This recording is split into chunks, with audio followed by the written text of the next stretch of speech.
Always was released on November 2nd, 2004, as the fourth and final single from blink-182's self-titled record. The full album itself was released a year earlier on November 18th, 2003. There are a few things about Always which makes it a unique song in Blink's catalog. Musically, Always stands out when compared to a lot of Blink's other material. It's not your typical pop-punk song. Much of the song has a very 80s electric synth feel to it. In Tom DeLonge's words, it's got kind of an 80s thing.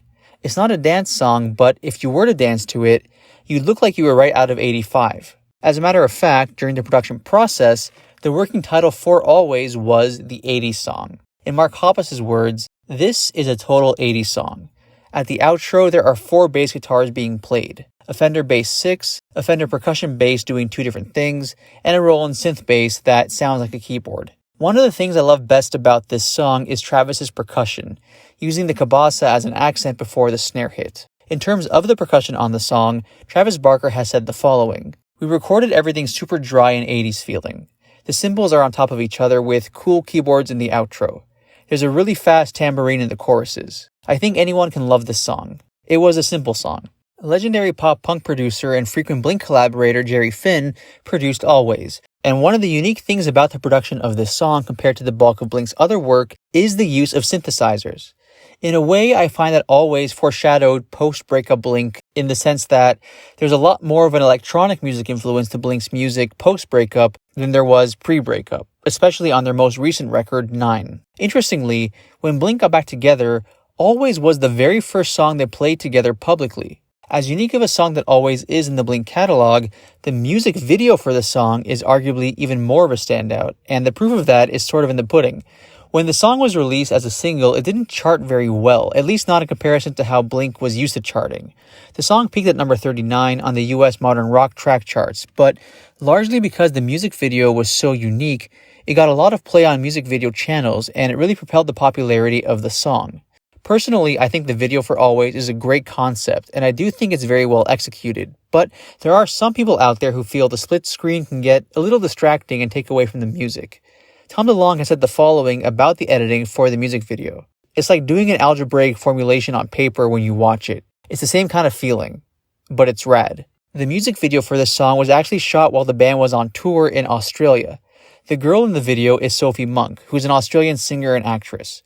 From a technical level, one of the really cool things about this video is the way it was shot. A lot of the video essentially has different members of the band following Sophie Monk around an apartment, and because she interacts with all 3 of them, there was a lot of choreographing required. Mark Hoppus spoke about this in an interview from 2017. That video was a lot of technical work. Joseph Kahn, the director of the music video, came in with this idea, very technical in nature. We had to film everything, and everything had to line up just right and had to keep going back and referencing the shot before so that our faces would mostly line up and our body parts would line up.